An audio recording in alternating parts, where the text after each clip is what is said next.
বগুড়া উত্তর চেলোপাড়ায় কুপিয়ে ৩ জনকে আহত করেছে দুর্বৃত্তরা।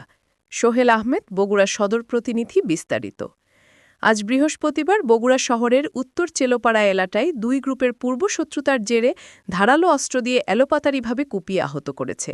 আহত ব্যক্তিরা হল মোহাম্মদ রবিন ২৫, মোহাম্মদ পিচ্চি মিয়া ২২, উভয়ের পিতা মোহাম্মদ মিরাজ, মোহাম্মদ আশরাফ ২৮, পিতা মৃত জাবুল প্রামাণিক, উত্তর চেলোপাড়া। পরে স্থানীয় ও আত্মীয়স্বজনেরা আহত ব্যক্তিদেরকে উদ্ধার করে শহীদ জিয়াউর রহমান মেডিকেল কলেজ হাসপাতালে ভর্তি করে দেন।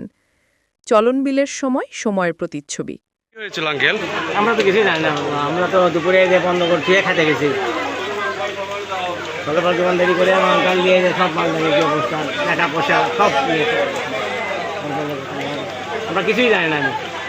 মেয়েকে আমি 2টার সময় নামাজ পড়ে, জহরের নামাজ পড়ে আছে, মানে দোকান বন্ধ করছি 1টার সময়, বন্ধ করে নামাজ পড়ে বাসায় গেছি। মেয়েকে আবার 2টার সময় কম্পিউটার শিখতে যায়, মেয়ে পাঠায় দিয়ে বাড়ি থেকে খেতে বসছি। এই তারপরে হয়ে আসে। আমার একটা ছেলে কুমড়ো লেগেছে বাবা, আমার মেডি বলে বাবা দোকান ভাঙছিল, তাই এলে চলো ভাড়া ঝুঁকা যায়, সাল করছে আমার সাথে কোনো কেসল না। কারা করছে নাম জানেন তাদের? বাবা গোল সামনে রাখেন না, আমরা খবর ভাই না গো। কি আছে ভাই বলেন তো?